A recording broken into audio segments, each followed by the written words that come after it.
Cet SDF ressemble trait pour trait à maman. Lorsque le milliardaire la regarde, il est sous le choc. Sa femme était morte. Avant de commencer l'histoire, n'oubliez pas de laisser un like et de vous abonner à la chaîne pour voir plus d'histoires comme celle-ci. L'arôme des pâtes fraîches et de la sauce tomate embaumait l'air tandis qu'Andrew regardait Chloé terminer ses spaghettis. C'était un dimanche comme tant d'autres à Boston, ciel couvert, température douce et le restaurant italien de Hanover Street bondé de familles. Pour un observateur extérieur, il n'était qu'un père et sa fille profitant du week-end. Personne n'aurait deviné que derrière leur sourire se cachait une histoire de deuil. C'était délicieux, papa, dit Chloé en s'essuyant la bouche avec une serviette. Ses yeux bleus pétillaient quand elle souriait. Exactement comme celle d'Elena, bien meilleure que mes pâtes brûlées de mardi, la taquina Andrew. 1000 fois meilleures, les siennes, répondit la fillette en riant. Mais ton sandwich au fromage grillé reste le champion. Andrew sourit. À 8 ans, Chloé faisait déjà preuve d'une résilience qui l'enviait. Quand Elena avait disparu dans l'accident d'hélicoptère 2 ans auparavant, il avait craint que sa fille ne s'en remette jamais. Comment expliquer à une enfant de 6 ans que sa mère ne rentrerait plus jamais, que l'hélicoptère qui l'emmenait pour une expédition de recherche s'était écrasé dans l'Atlantique Nord, ne laissant aucun survivant? Le corps d'Elena n'avait jamais été retrouvé, seulement des fragments de l'appareil, quelques effets personnels, puis plus rien. Les recherches avaient duré des semaines, jusqu'à ce que les autorités déclarent officiellement tous les passagers décédés. Un cercueil vide avait été enterré dans un cimetière paisible à la périphérie de la ville. « On peut s'arrêter à la librairie avant de rentrer ?» demanda Chloé, interrompant ses pensées. « Ma maîtresse a parlé d'un livre sur les papillons et j'ai très envie de le voir. »« Bien sûr, princesse. Mais d'abord, allons aux toilettes. Tu as de la sauce jusqu'au bout du nez. » Chloé gloussa et sauta de sa chaise, se dirigeant vers les toilettes. Andrew en profita pour régler l'addition, laissant un généreux pourboire à Marco, le serveur qui les connaissait bien après tant de dimanches. « Votre fille vous ressemble de plus en plus chaque jour, » commenta Marco en lui rendant la monnaie. Andrew hocha la tête avec un sourire poli, sans le corriger.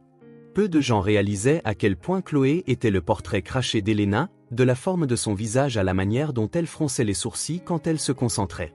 5 minutes plus tard, père et fille quittaient le restaurant. Le ciel s'était encore assombri et une légère bruine commençait à tomber sur la ville. « Courons jusqu'à la voiture », suggéra Andrew en prenant la main de Chloé. « Ensuite, nous déciderons pour la librairie. »« D'accord. » Ils traversèrent la rue en hâte. Le parking n'était qu'à un pâté de maison, dans un quartier moins fréquenté. Andrew apercevait déjà sa berline bleue quand il sentit la main de Chloé se resserrer soudainement autour de la sienne. « Papa » murmura la fillette en s'arrêtant net.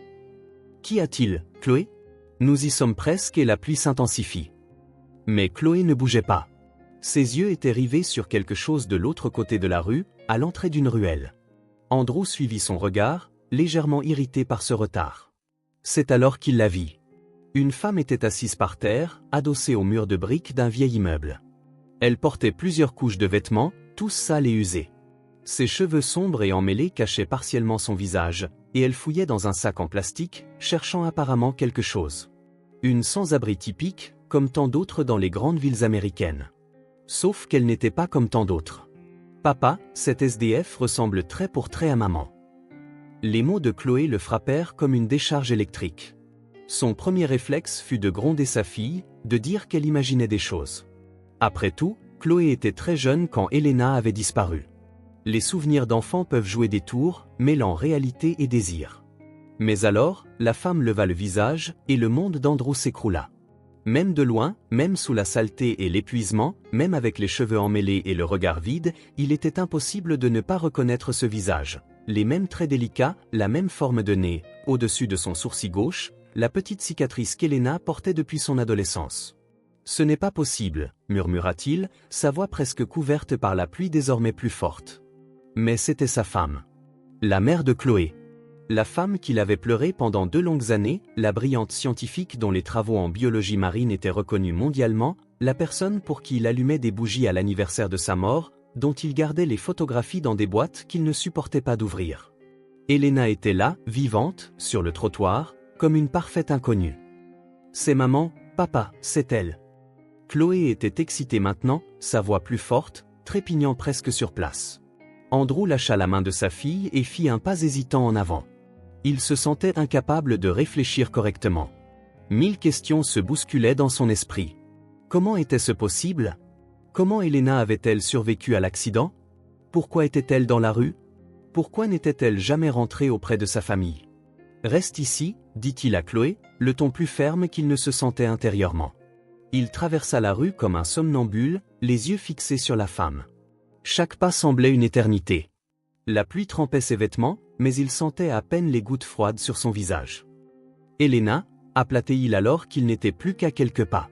La femme leva brusquement la tête, ses yeux autrefois vibrants et curieux le fixaient maintenant sans aucune étincelle de reconnaissance, seulement de la peur et de la méfiance. « C'est moi, Andrew. » Sa voix se brisa dans sa gorge. « Ton mari. » Pendant un bref instant, quelque chose sembla vaciller dans les yeux de la femme. Peut-être un souvenir, peut-être juste de la confusion. Mais ensuite, elle se leva d'un mouvement étonnamment rapide, serrant son sac en plastique. « Attends, » supplia Andrew en faisant un autre pas. « S'il te plaît, je veux juste parler. » C'était la mauvaise approche. La femme recula, effrayée comme un animal sauvage acculé. Quand Andrew tendit la main vers elle, elle se retourna brusquement et courut dans la ruelle, disparaissant dans l'ombre et la pluie. « Elena !» cria Andrew en courant après elle. Mais quand il tourna le coin de la ruelle, il n'y avait plus personne en vue, seulement des bennes à ordures, des cartons détrempés et des portes de service verrouillées. Elle était de nouveau partie. « Papa !» Chloé l'avait suivie, ignorant son ordre de rester sur place. Elle se tenait à l'entrée de la ruelle, petite et trempée sous la pluie, ses grands yeux fixés sur lui. C'était vraiment maman? Andrew retourna vers elle, tremblant. Tout son corps semblait être du verre fragile, sur le point de se briser. Comment pouvait-il répondre à cette question? Comment pouvait-il expliquer quelque chose qu'il ne comprenait pas lui-même? Je ne sais pas, ma chérie. C'était la réponse la plus honnête qu'il pouvait donner. Elle lui ressemblait beaucoup. Mais si, j'en suis sûr, insista Chloé. Elle avait le même sourire quand elle a levé les yeux. Andrew s'agenouilla pour être à la hauteur de sa fille.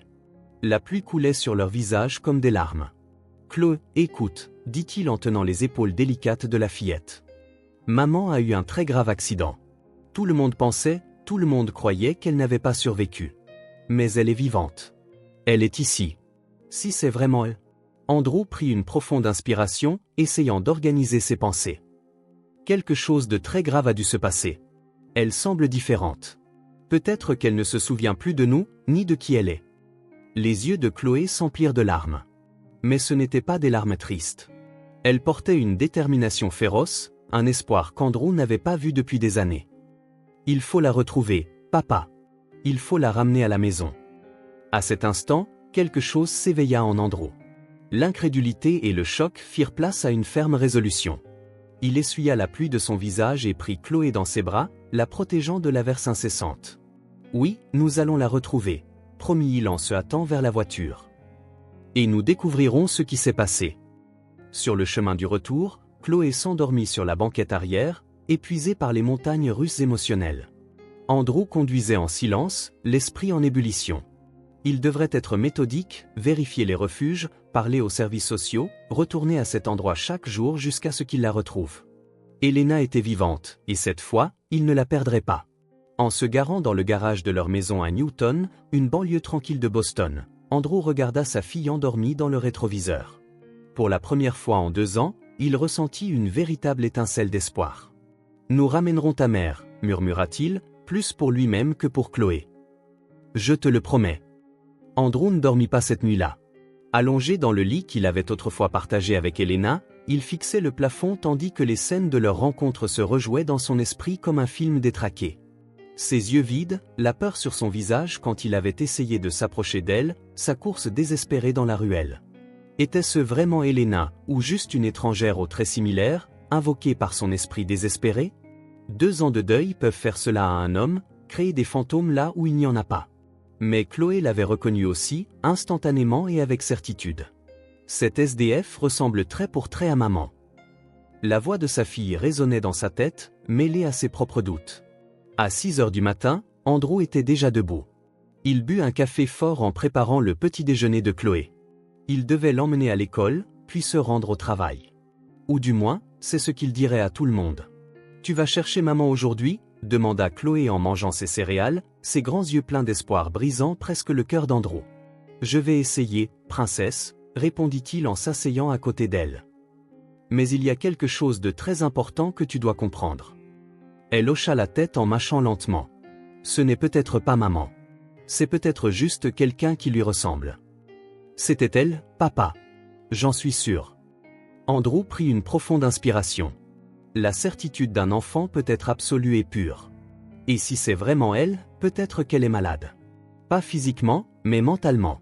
Elle ne se souvient peut-être plus de qui nous sommes, ni de qui elle est. Chloé fronça les sourcils, réfléchissant aux paroles de son père. Comme dans ce film où l'homme a tout oublié?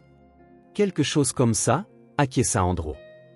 Si c'est maman, nous devons l'aider, doucement, patiemment, sans lui faire peur. On pourra la ramener à la maison? Une question simple, mais chargée de complexité. Andrew déglutit difficilement. Une étape à la fois, d'accord?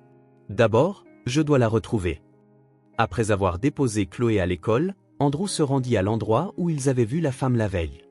Il n'y avait personne, juste des détritus éparpillés par la pluie de la nuit. Il gara la voiture et commença à arpenter les rues avoisinantes. Pendant près de 2 heures, il sillonna le quartier. Il entra dans des cafés, interrogea les commerçants locaux, vérifia les ruelles et les rues adjacentes, rien. Au moment où il dut se rendre à l'agence de publicité où il travaillait, il se sentait vaincu. À midi, au lieu de manger avec ses collègues comme d'habitude, Andrew retourna au même endroit. Cette fois, il avait apporté un sandwich supplémentaire et une bouteille d'eau. Il s'assit sur un banc près de la ruelle et attendit.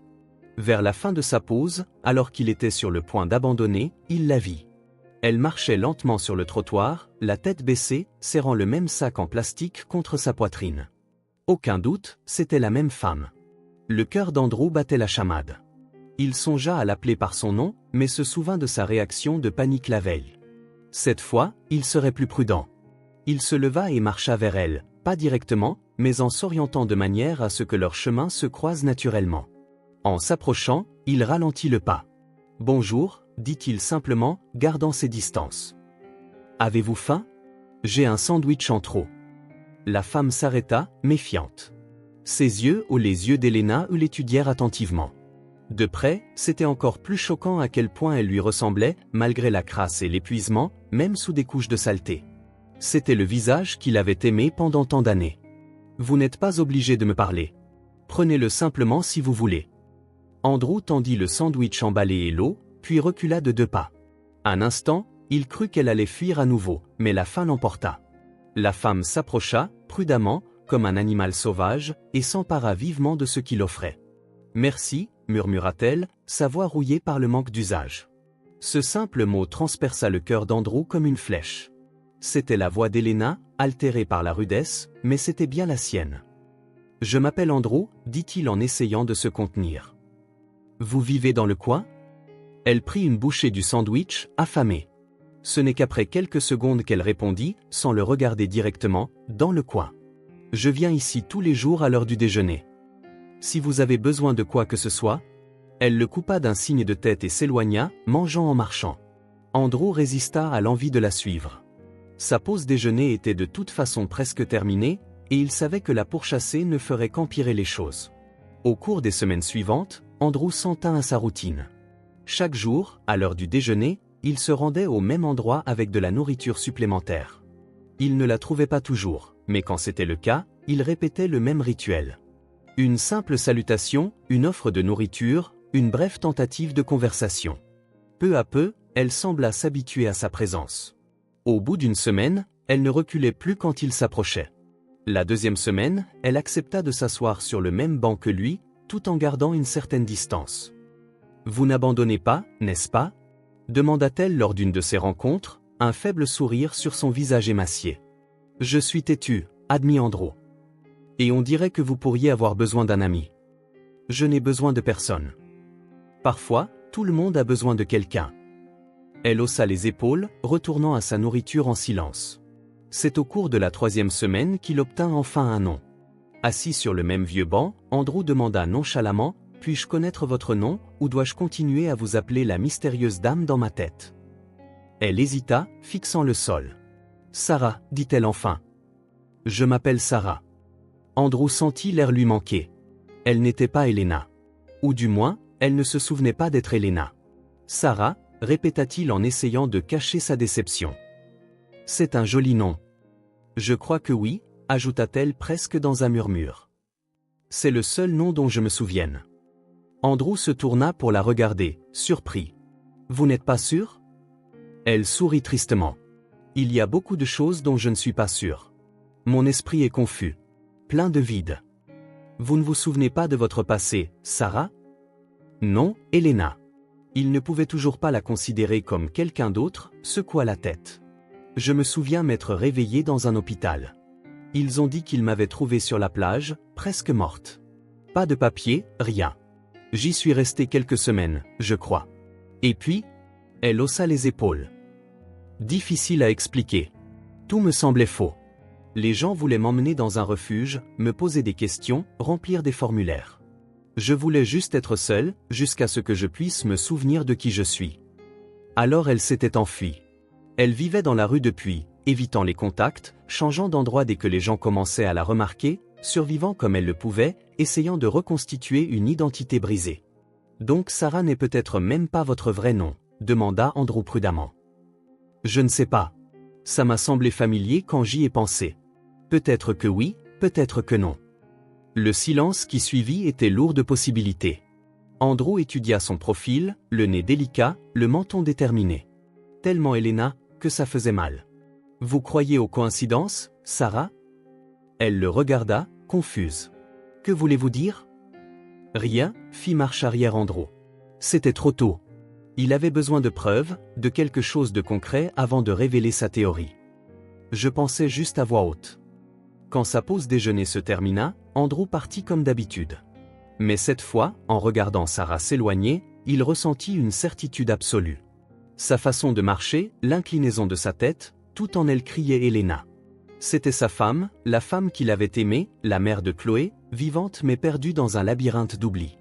Ce soir-là, après avoir couché Chloé, Andrew ouvrit le tiroir de sa table de nuit et en sortit une photo encadrée. Elle montrait 3 personnes heureuses, lui, Elena et Chloé, souriant lors d'un pique-nique dans le parc, 1 an avant l'accident. Demain, décida-t-il, il emporterait la photo avec lui. Il était temps de ramener Elena. Le jour se leva avec une lumière différente à Boston. Les nuages qui avaient régné sur le ciel toute la semaine cédèrent enfin la place, permettant à un faible soleil de briller sur les rues. Andrew regardait le ciel par la fenêtre en sirotant son café, la photographie posée sur la table devant lui. Il avait mal dormi, se réveillant toutes les heures, l'esprit trop agité pour se reposer. Chaque fois qu'il se réveillait, la même question le tourmentait. Comment dire à quelqu'un qu'il n'est pas celui qu'il pense être? Comment dire à Sarah qu'elle pourrait en fait être Elena? La photo capturait un moment parfait, 3 ans auparavant. Un pique-nique à Boston Common. Ciel bleu. Rire sincère. Elena tenait Chloé sur ses genoux et Andrew avait son bras autour d'elle deux. Une famille complète, heureuse, inconsciente de ce que l'avenir réservait. C'est l'heure, princesse, appela-t-il en glissant la photographie dans la poche intérieure de sa veste. Chloé apparut dans la cuisine, encore endormie, traînant l'ours en peluche qu'elle avait depuis qu'elle était bébé. « Tu vas voir maman aujourd'hui » demanda-t-elle en se frottant les yeux. « Je vais essayer. »« Je peux venir avec toi, s'il te plaît, papa ?» Andrew sentit un pincement au cœur. Il voulait dire oui, mais le risque était trop grand. Et si Sarah prenait peur, ou niait tout, ou pire, si ce n'était pas Elena et qu'il alimentait de faux espoirs chez sa fille? Pas aujourd'hui, ma chérie. D'abord, je dois lui parler, lui expliquer certaines choses. La moue de Chloé montrait sa déception. Mais elle n'insista pas. D'une manière ou d'une autre, elle semblait saisir la gravité de la situation, même à 8 ans. Tu la ramèneras à la maison? La question, simple, directe, pleine d'espoir, fit déglutir Andrew avec difficulté. Une étape à la fois, tu te souviens? D'abord, nous devons voir si elle se souvient de quelque chose. Après avoir déposé Chloé à l'école, Andrew se rendit directement à l'endroit habituel. Pour la première fois, il n'avait aucune intention d'aller au bureau. Il avait pris sa journée, chose qu'il faisait rarement. Son patron, qui connaissait son histoire, ne posa aucune question. Sarah n'était pas sur le banc quand il arriva. Peut-être était-il trop tôt. Andrew s'assit et attendit, touchant de temps en temps la poche avec la photographie pour s'assurer qu'elle était toujours là. 1 heure passa, puis une autre. Le soleil montait plus haut dans le ciel, réchauffant la journée. Les gens passaient en hâte, occupés par leur vie. Andrew restait là où il était, les yeux aux aguets du moindre signe de mouvement dans la rue. Quand l'horloge sonna midi, il la vit. Elle marchait sur le trottoir d'en face, portant le même manteau trop grand, la même posture gardée. Mais quelque chose était différent aujourd'hui. Elle regardait autour d'elle, comme si elle cherchait quelqu'un. Lui, réalisa Andrew, sentant une vague d'espoir. Sarah, appela-t-il en se levant et en faisant un petit signe de la main. Elle le vit, après un moment d'hésitation, traversa la rue dans sa direction. Il n'y avait aucune trace de la peur de leur première rencontre. Il y avait autre chose, de l'attente peut-être. « Avez-vous apporté un sandwich aujourd'hui » demanda-t-elle avec un demi-sourire en s'approchant. C'était le genre de remarque enjouée qu'elle n'aurait jamais faite des semaines auparavant. « Mieux » répondit Andrew en sortant un récipient en plastique de son sac. « Lasagne maison. C'est encore chaud. » Ses yeux, les yeux d'Elena, s'illuminèrent d'une manière qui fit manquer un battement au cœur d'Andrew. Ils s'assirent côte à côte sur le banc, plus proches que les jours précédents. « Vous l'avez cuisiné » demanda-t-elle en ouvrant le récipient et en inhalant l'arôme. « Oui, c'est la recette préférée de ma fille. » Sarah commença à manger en silence, savourant chaque bouchée comme si c'était la chose la plus précieuse au monde. Andrew regardait, fasciné par la familiarité de ses gestes, la façon dont elle fermait les yeux quand quelque chose avait bon goût, la façon dont elle inclinait la tête. De petites habitudes qui avaient survécu à sa mémoire. « Votre fille a bon goût » commenta-t-elle enfin. Andrew prit une profonde inspiration. C'était le moment. « Sarah, puis-je vous montrer quelque chose ?» Elle hocha la tête, toujours concentrée sur sa nourriture. Andrew sortit la photo de sa poche, la tenant un instant pour rassembler son courage. Puis, sans un mot, il la lui tendit. Sarah prit la photo de sa main libre, y jetant un coup d'œil distrait au début. Puis son expression changea. La fourchette se figea en l'air, oubliée. Ses yeux parcoururent chaque détail de la photo, s'attardant sur les visages souriants.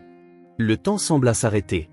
Andrew observait chaque micro-expression sur son visage. Confusion, surprise, incrédulité, puis quelque chose de plus profond. La reconnaissance. « Qui sont ces gens » demanda-t-elle doucement, bien qu'Andrew soupçonna qu'elle connaissait déjà la réponse. « Ma famille » répondit-il simplement. « Moi, ma fille Chloé, et ma femme, Elena. » Sarah continuait de fixer la photographie, son doigt traçant doucement le contour du visage d'Elena, son propre visage, en meilleure santé, plus heureux, avec des cheveux propres et des yeux brillants. « Elle me ressemble » murmura-t-elle.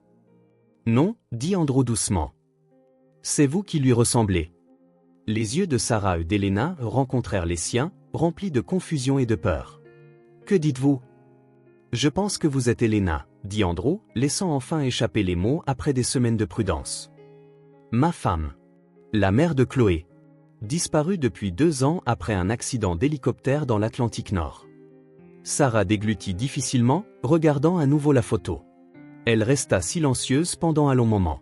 La nourriture à côté d'elle était oubliée. « C'est impossible » murmura-t-elle enfin. « Regardez le visage sur la photo » insista Andrew doucement. « C'est vous. Ce pourrait juste être quelqu'un qui me ressemble. » Et la cicatrice au-dessus du sourcil gauche, c'est exactement la même. Lee. Elena se l'est faite à 16 ans en tombant de vélo. Instinctivement, Sarah toucha la marque sur son front, comme si elle la sentait pour la première fois. « Coïncidence » protesta-t-elle, mais sa voix était tremblante. « Et la façon dont vous inclinez la tête quand vous réfléchissez, comment vous souriez d'abord du côté droit de la bouche. Comment vous fermez les yeux quand vous goûtez quelque chose de délicieux. Harry. » Chloé vous a reconnu immédiatement. Une enfant de 8 ans a vu sa mère sous toute cette saleté et cette confusion. Sarah Elena secoua la tête comme pour chasser ses paroles, mais ses yeux restèrent fixés sur la photographie, fascinés par l'image d'une vie dont elle ne se souvenait pas. « Vous êtes biologiste marine » continua Andrew doucement. « Une experte des écosystèmes de l'Atlantique Nord. Vous étiez dans un hélicoptère avec une équipe de recherche quand une panne mécanique s'est produite. L'appareil s'est écrasé dans l'océan. Tout le monde a été déclaré mort. » Une larme solitaire roula sur sa joue, atterrissant sur la photographie. Aucun corps n'a été retrouvé, juste des débris. J'ai cherché pendant des semaines le moindre signe, jusqu'à ce que finalement... Andrew s'interrompit, submergé par l'émotion. 2 ans de deuil condensés en mots qui semblaient inadéquats. J'ai dû accepter que vous étiez parti. Le silence qui suivit fut rempli par le bruit de fond de la ville. Des voitures qui passent, des gens qui parlent, la vie qui continue tandis que leur monde s'effondrait et se reconstruisait. Alors, c'est moi ? Sa question émergea comme un murmure brisé, presque inaudible. Ce n'était pas une acceptation complète, mais ce n'était pas non plus un déni. C'était le premier pas vers une vérité à la fois terrifiante et merveilleuse. Andrew hocha la tête, incapable de parler. Comment puis-je ne me souvenir de rien de tout ça ? De vous ? De ma propre fille ? Le traumatisme, répondit-il en retrouvant sa voix. L'accident. La quasi-noyade. Les médecins appellent ça l'amnésie dissociative. L'esprit se protège en bloquant les souvenirs douloureux. Elena, il en était sûr maintenant, même si elle ne l'était toujours pas, regarda à nouveau la photographie. Ses doigts tremblaient légèrement. Et si je ne me souviens jamais ? La question resta en suspens entre eux, lourde de peur et de possibilités. Alors nous construirons de nouveaux souvenirs, répondit Andrew simplement. Ensemble. Elle ferma les yeux un instant, prenant une profonde inspiration. Quand elle les rouvrit, quelque chose était différent. Pas une reconnaissance totale, mais une ouverture, une volonté. Que se passe-t-il maintenant ? Demanda-t-elle. Andrew lui tendit la main, sans la toucher, juste en la présentant. Venez avec moi. Vous n'avez rien à décider aujourd'hui. Venez juste voir un endroit sûr. Prenez un bain chaud, mangez un repas décent, reposez-vous dans un vrai lit. Elena regarda sa main tendue, puis la photographie, et enfin de nouveau le visage d'Andrew. J'ai si peur, avoua-t-elle. Je sais, mais vous n'êtes plus seul. Après ce qui sembla une éternité, Elena tendit la main et prit celle d'Andrew. C'était le premier vrai contact qu'ils partageaient en 2 ans, un simple geste qui signifiait tout. D'accord, dit-elle doucement. Essayons. Le ciel de Boston était couvert tandis qu'Andrew aidait Elena à monter dans sa voiture. Après leur conversation près du parc et sa réaction à la photographie, elle avait accepté de venir avec lui, pas pour rester, avait-elle précisé, juste pour voir l'endroit qui était censé être sa maison. J'ai prévenu quelques personnes qui pourraient être là pour aider, expliqua Andrew en conduisant. Une infirmière pour vérifier votre état de santé, et une psychologue si vous avez envie de parler. Elena hocha la tête en silence, les yeux fixés sur le paysage qui défilait par la fenêtre. Le sac en plastique contenant ses maigres possessions restait serré sur ses genoux. C'est loin ? Demanda-t-elle enfin. Juste quelques minutes de plus. Nous habitons à Newton, une banlieue tranquille. Lorsqu'ils arrivèrent, Andrew se gara devant une maison en briques de 2 étages avec un petit jardin. Elle paraissait accueillante, de bon goût sans être ostentatoire. Elena l'observa avec une appréhension visible. Vous n'êtes pas obligé d'entrer si vous ne voulez pas, l'assura Andrew en coupant le moteur. Nous pouvons revenir un autre jour. Elena prit une profonde inspiration. Non, allons-y maintenant. À l'intérieur, l'infirmière Suzanne attendait, ainsi que le docteur Maria Silva, une psychologue spécialisée dans les traumatismes et l'amnésie. Chloé était encore à l'école. Andrew s'était arrangé pour qu'une voisine la récupère pour quelques heures, donnant à Elena le temps de s'adapter à ce nouvel environnement. Le premier contact d'Elena avec la maison fut silencieux et prudent. Ses yeux scrutaient chaque coin du salon ou les canapés, les photos au mur, les petits objets décoratifs comme si elle cherchait quelque chose de familier, mais aussi le redoutant. « Asseyez-vous, s'il vous plaît », invita Suzanne en indiquant le canapé. « J'aimerais vérifier vos constantes vitales, si cela vous convient. » Elena s'assit sur le bord du canapé, raide, s'accrochant toujours à son sac. Elle laissa l'infirmière prendre sa tension artérielle et sa température, répondant mécaniquement lorsqu'on l'interrogeait sur sa santé. Elle était en sous-poids et légèrement déshydratée, conclut Suzanne, mais sans problème graves immédiats. Le docteur Silva s'approcha ensuite, maintenant une distance respectueuse. « Comment vous sentez-vous dans cet espace, en ce moment ?» demanda-t-elle doucement. « Étrange », répondit Elena en regardant autour d'elle. « Comme si j'entrais par effraction chez quelqu'un d'autre. » « C'est normal. Ne forcez rien. Permettez-vous simplement d'être ici, d'observer, de sentir l'environnement. » Andrew montra à Elena la chambre d'amis au premier étage, qu'il avait préparée pour elle. Drap propre, serviettes douces, quelques vêtements neufs basiques dans les tiroirs. Rien n'appartenant à l'ancienne Elena, pour éviter de la submerger. « Vous pouvez fermer la porte à clé si vous voulez, » expliqua-t-il.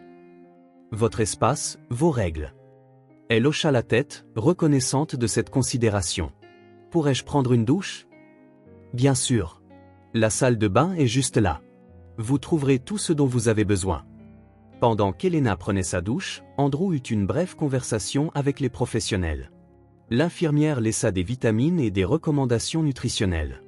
La psychologue organisa des visites régulières, sans pression. Allez-y doucement, conseilla le docteur Silva. L'amnésie traumatique est un mécanisme de défense. L'esprit bloque ce qu'il n'est pas prêt à traiter. Forcer les souvenirs peut faire plus de mal que de bien. Après une longue douche, Elena émergea de la chambre, portant les vêtements neufs, ses cheveux propres révélant la nuance brun foncé naturelle qu'Andrew connaissait si bien. Elle paraissait plus détendue, bien que toujours prudente. Le vrai test arriva 2 heures plus tard, lorsque Chloé rentra de l'école. Andrew avait longuement parlé avec sa fille, la préparant à la rencontre. « Maman est différente », avait-il expliqué. « Elle ne se souvient toujours pas de nous, alors nous devons lui donner de l'espace et du temps. » Chloé entra silencieusement dans le salon, les yeux écarquillés en voyant Elena assise dans le fauteuil près de la fenêtre. Elena leva les yeux du livre qu'elle feuilletait et se figea. « Bonjour », dit doucement Chloé. « Bonjour », répondit Elena. Le silence qui suivit semblait épais d'émotion. Chloé voulait clairement courir serrer sa mère dans ses bras, mais elle se retint, se souvenant des instructions de son père. « Tu veux voir ma chambre ?» demanda-t-elle finalement. Elena regarda Andrew comme pour chercher conseil. Il offrit juste un sourire encourageant. « Peut-être un autre jour », répondit-elle gentiment. Chloé essaya de cacher sa déception, mais ses yeux brillants trahissaient sa tristesse. Elle hocha la tête, forçant un petit sourire, et monta dans sa chambre. Les premières nuits furent les plus difficiles. Elena se réveillait en sursaut, désorientée, ne reconnaissant pas son environnement. Une fois, elle entra dans la salle de bain et hurla devant son reflet dans le miroir, son visage propre et ses cheveux peignés si différents de la Sarah à laquelle elle était habituée. Pendant la journée, elle restait principalement dans sa chambre, ne sortant que pour de brefs repas silencieux. Elle observait la maison comme une intruse, étudiant les photographies et les objets avec un détachement clinique. Quand Chloé essayait de s'approcher, Elena se tendait, trouvant des excuses pour s'éloigner. « Elle me déteste », pleura Chloé à son père un soir, après une autre tentative d'interaction ratée. « Elle ne te déteste pas, princesse », l'assura Andrew en la serrant dans ses bras. « Elle a peur. Elle a peur de te décevoir, de ne pas être la mère dont tu te souviens. » Lentement, presque imperceptiblement, de petits changements commencèrent à se produire. Le 5e jour, Andrew remarqua qu'Elena avait passé du temps à regarder les dessins de Chloé scotchés sur la porte du réfrigérateur. Le 6e, il la trouva debout à la porte de la chambre de Chloé, regardant à l'intérieur sans entrer. Une semaine après son arrivée, Elena était dans le salon lorsque Chloé rentra de l'école. Au lieu de partir comme d'habitude, elle resta assise, tendue mais présente, pendant que la fillette parlait de sa journée. La conversation fut courte et superficielle, mais c'était un début. Le 10e jour, Andrew découvrit un des livres d'enfants de Chloé dans la chambre d'Elena. Le 12e, il la vit examiner une collection de coquillages que Chloé gardait dans une boîte colorée. L'approche était lente, presque imperceptible, mais réelle. Comme un animal sauvage s'habituant progressivement à la présence humaine, Elena commença à baisser ses défenses, permettant de petits moments de connexion avec son environnement, surtout avec Chloé.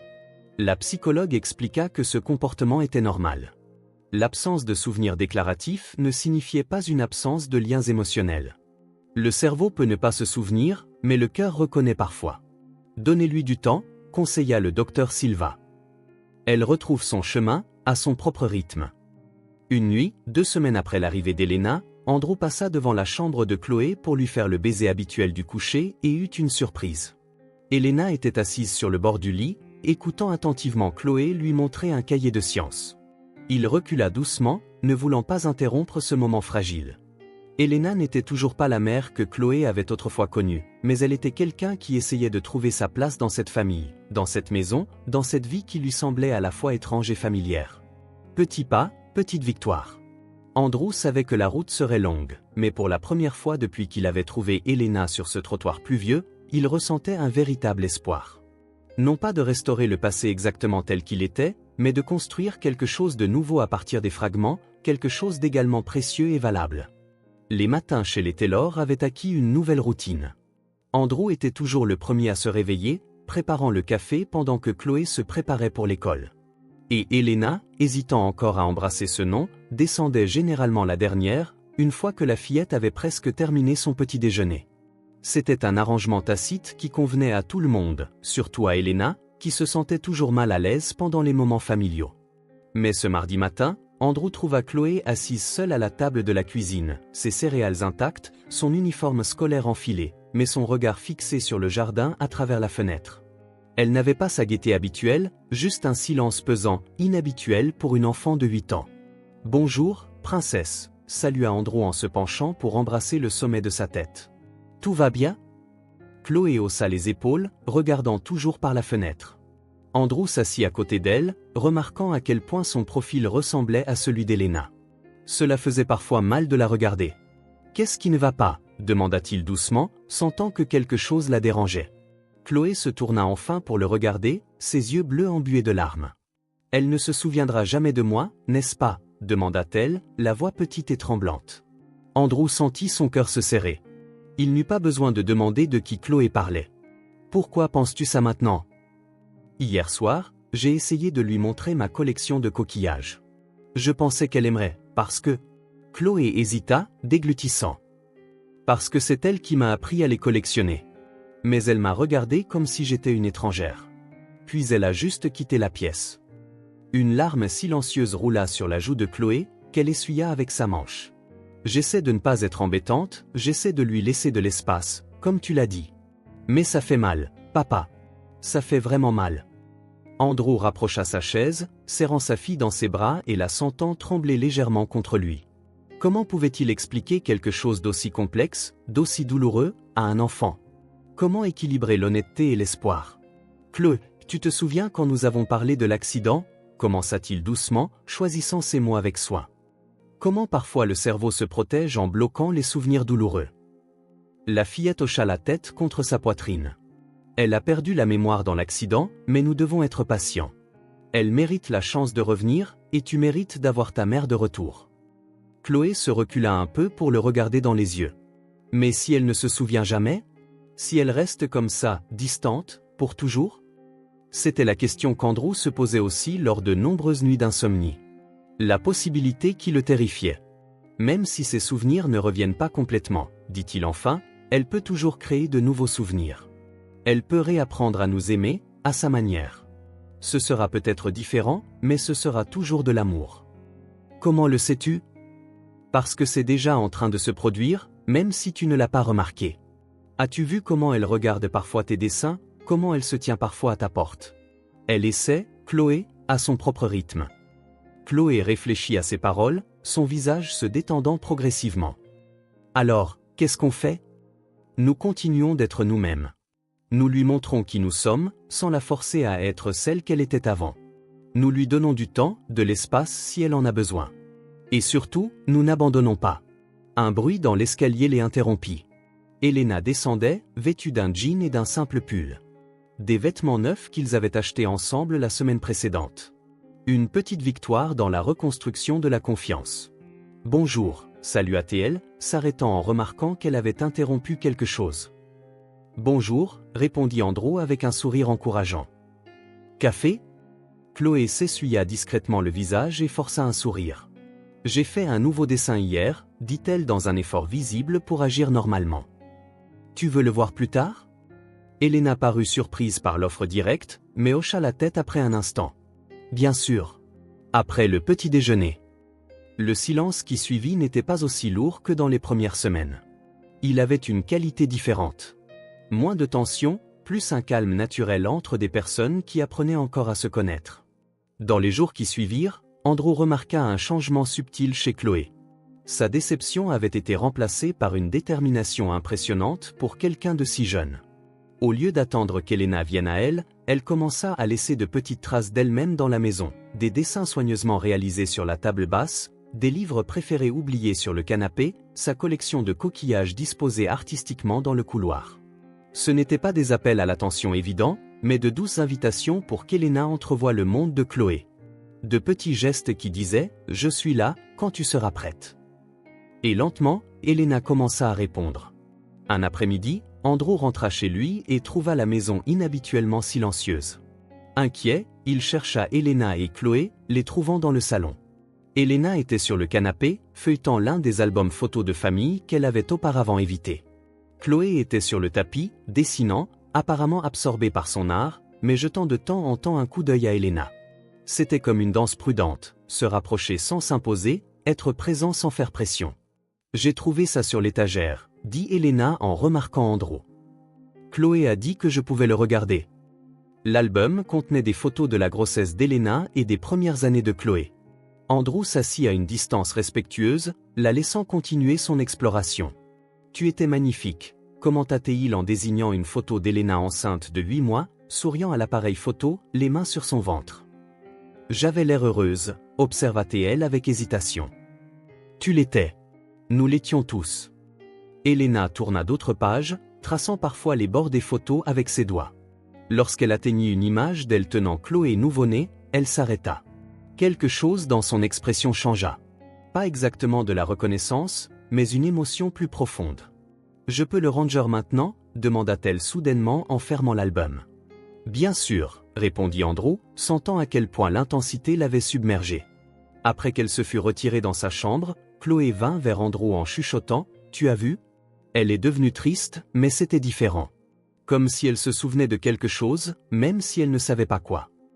Andrew sourit, impressionné par la perception de sa fille. « Tu es très observatrice. Ma conseillère d'orientation dit que les enfants remarquent parfois des choses que les adultes ne voient pas, répondit Chloé avec un haussement d'épaule, retournant nonchalamment à son dessin. Le lendemain matin, alors qu'Andrew aidait Chloé à se préparer pour l'école, il vit Elena debout dans le couloir, regardant une photographie accrochée au mur. C'était un simple cliché, Elena riant en tenant bébé Chloé couverte de purée de carottes. Il y avait de la musique qui jouait, dit soudain Elena, toujours fixée sur la photo. Ce jour-là, une chanson entraînante à la radio. Je chantais pendant qu'elle mangeait. Andrew se figea, osant à peine respirer. C'était le premier souvenir spécifique qu'Elena partageait spontanément. Oui, confirma-t-il doucement. Tu chantais toujours pendant ces repas. Tu disais que ça aidait la nourriture à passer plus facilement. Elena resta silencieuse, comme si elle essayait de capturer d'autres fragments de ce souvenir fugace. Après un moment, elle cligna des yeux, retournant au présent, et se dirigea vers la cuisine sans autre commentaire. De petits flashs comme ceux-ci commencèrent à se produire plus souvent.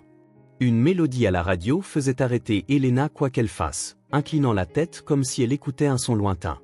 L'odeur de cannelle dans la cuisine provoquait un sourire réflexe. Le contact d'un certain tissu lui faisait fermer les yeux un instant, comme si la texture éveillait quelque chose d'endormi. Andrew observait ces moments tranquillement, ne forçant pas les explications. Le docteur Silva avait expliqué que la mémoire sensorielle revient souvent avant le souvenir explicite. Des odeurs, des sons, des textures qui parlent directement au système limbique, contournant les barrières de l'oubli. Un après-midi, en rangeant des boîtes dans le grenier, Andrew trouva une vieille boîte à bijoux en bois qui avait appartenu à Elena. Il la descendit, la plaçant discrètement sur la table du salon sans commentaire, la laissant la découvrir par elle-même. Elena la trouva quelques heures plus tard. Andrew l'observa depuis la cuisine, hors de vue, tandis qu'elle ouvrait la boîte, examinant son contenu avec curiosité. À l'intérieur se trouvaient des objets simples, boucles d'oreilles, bracelets, petits souvenirs de voyage et d'occasions spéciales. Au fond, dans un compartiment séparé, reposait un collier en argent avec un petit pendentif en forme d'étoile de mer. Elena le leva à la lumière. Andrew connaissait la signification de cette pièce. C'était son cadeau pour leur 5e anniversaire de mariage. L'étoile de mer était un clin d'œil au travail de biologiste marine d'Elena et à l'endroit où ils s'étaient rencontrés, une conférence sur la conservation des océans. Pendant de longues minutes, Elena tint simplement le collier, le regardant avec une expression indéchiffrable. Il n'y eut pas de révélation dramatique ni de larmes soudaines de reconnaissance, juste un silence contemplatif, une connexion délicate avec quelque chose qui résonnait à un certain niveau. Finalement, elle mit le collier autour de son cou, l'ajustant comme si c'était un geste familier. Andrew sentit une boule dans sa gorge, mais se retint. Affection tranquille, patience constante. C'étaient les seules voies à suivre dans ce voyage de redécouverte. La nuit la plus significative arriva près d'un mois après l'arrivée d'Elena. Andrew était allé à une réunion de travail et était rentré tard, trouvant la maison silencieuse et partiellement sombre. La babysitter qui était restée avec Chloé avait déjà laissé un mot disant que l'enfant dormait et qu'Elena était principalement restée dans sa chambre. En montant prudemment les escaliers pour ne réveiller personne, Andrew remarqua une lumière sous la porte de Chloé. Elle était légèrement entr'ouverte, lui permettant de voir à l'intérieur sans être vue. Elena était assise sur le bord du lit, regardant Chloé dormir. Son visage, habituellement gardé, affichait une douceur qu'Andrew n'avait pas vue depuis son retour. Pendant plusieurs minutes, elle resta assise là, immobile, comme si elle mémorisait chaque détail du visage de la fillette endormie. Puis, dans un geste si naturel qu'il semblait inconscient, Elena tendit la main et caressa doucement les cheveux de Chloé, les écartant de son front. C'était un geste maternel si familier que les yeux d'Andrew piquèrent de larmes qu'il s'efforça de retenir. Chloé sourit dans son sommeil, se tournant légèrement vers le contact. Elena parut surprise par sa propre action, regardant sa main comme si elle appartenait à quelqu'un d'autre. Mais au lieu de se retirer comme elle l'aurait fait des semaines plus tôt, elle resta, continuant à caresser doucement les cheveux de sa fille. « Rêve des étoiles, ma petite » murmura-t-elle si doucement qu'Andrew entendit à peine les mots. Ces mots, exactement les mêmes qu'elle disait à Chloé chaque nuit avant l'accident, frappèrent Andrew comme la foudre. C'était un rituel intime entre mère et fille, quelque chose que personne n'aurait pu lui dire, un véritable écho de mémoire émergeant des profondeurs. Andrew recula doucement, ne voulant pas s'immiscer dans ce moment sacré de reconnexion.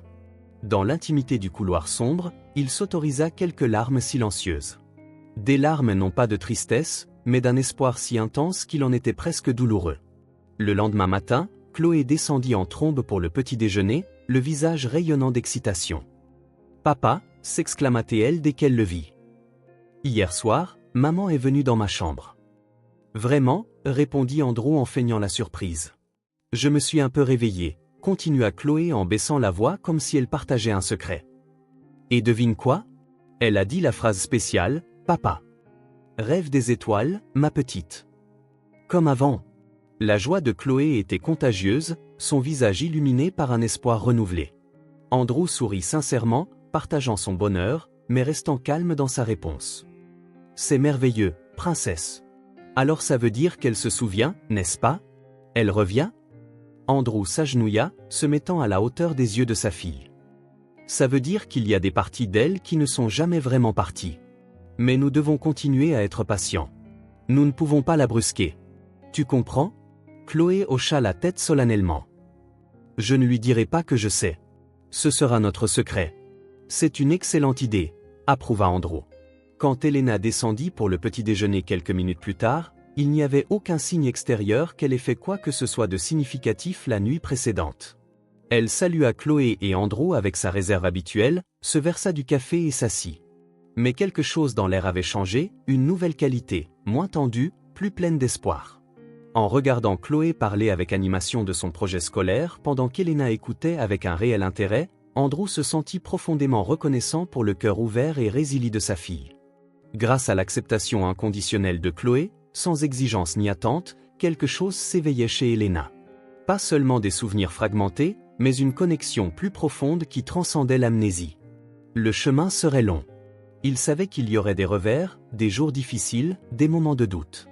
Mais pour la première fois depuis qu'il avait trouvé Elena dans cette rue pluvieuse, Andrew se sentait tranquillement certain que, peu importe ce dont elle se souviendrait, ils étaient sur la bonne voie non pas pour récupérer exactement ce qu'ils avaient perdu, mais pour construire quelque chose de nouveau et d'également précieux à partir des morceaux, avec patience, avec le temps, et surtout, avec l'amour constant qui, comme l'eau sur la pierre, fissurait lentement le mur de l'amnésie.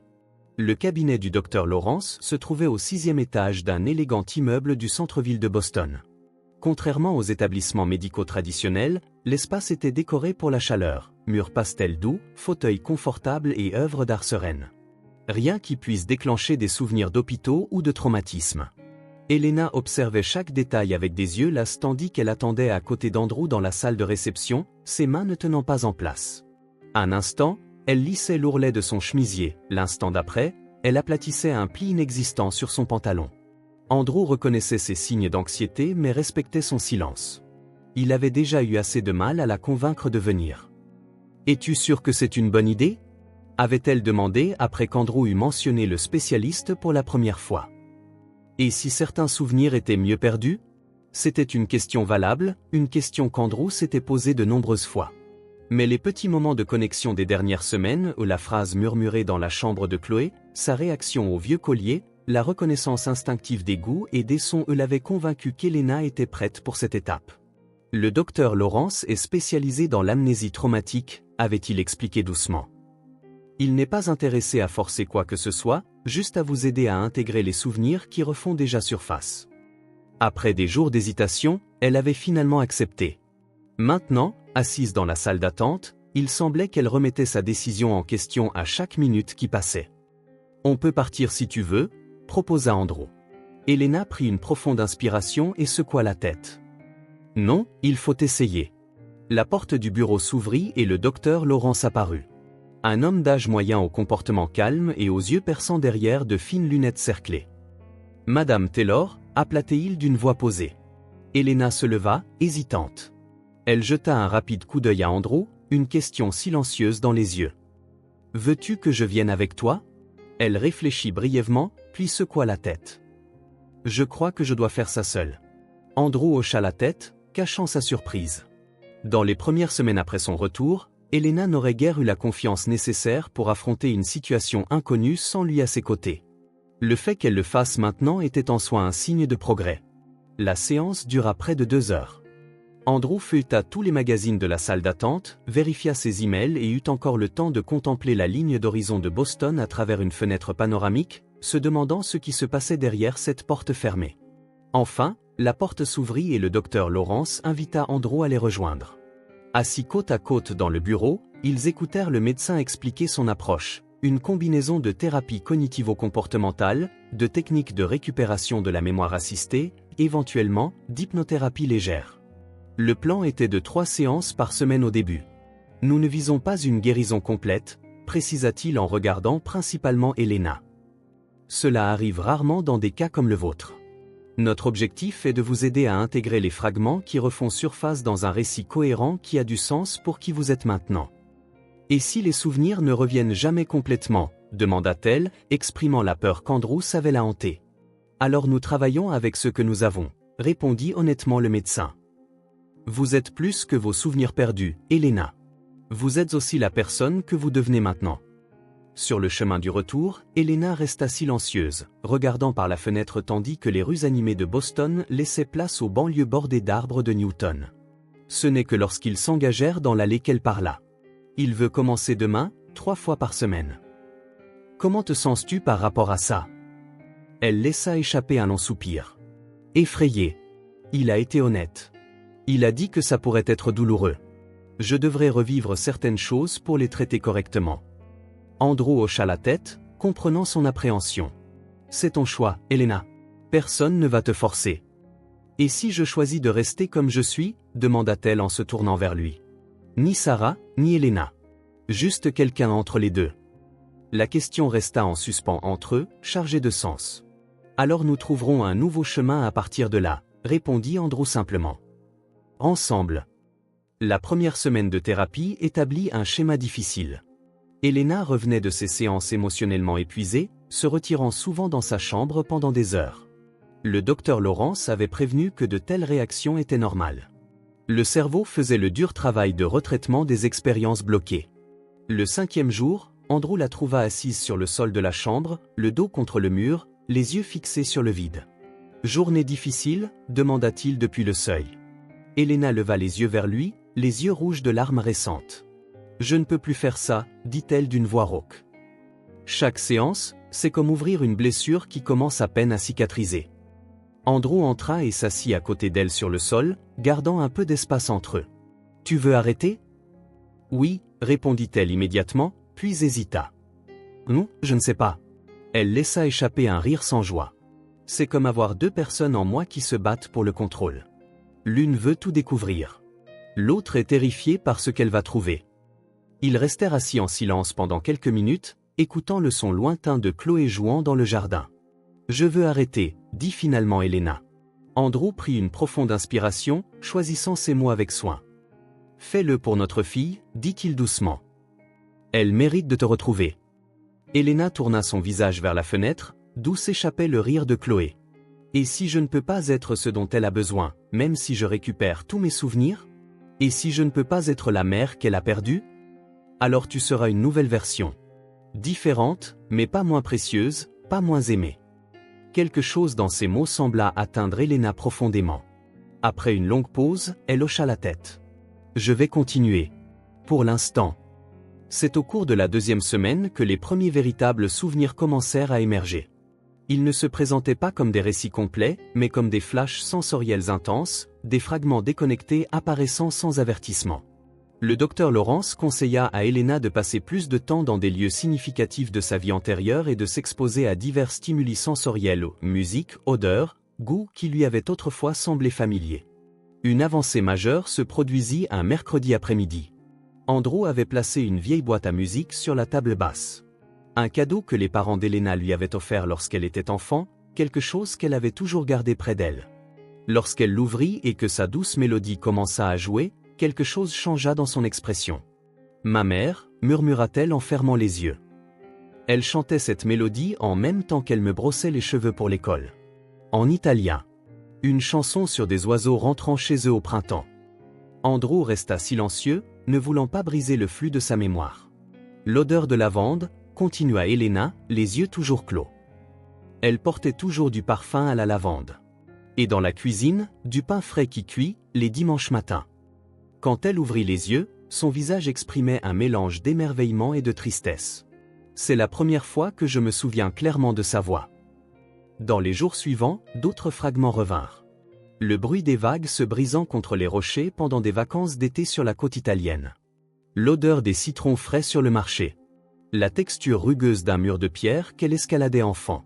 C'est comme ça que ça marche, expliqua le docteur Lawrence lors d'une séance commune. Le cerveau libère d'abord ce qui semble sûr, des souvenirs d'enfance lointaine, des moments heureux et sécurisants.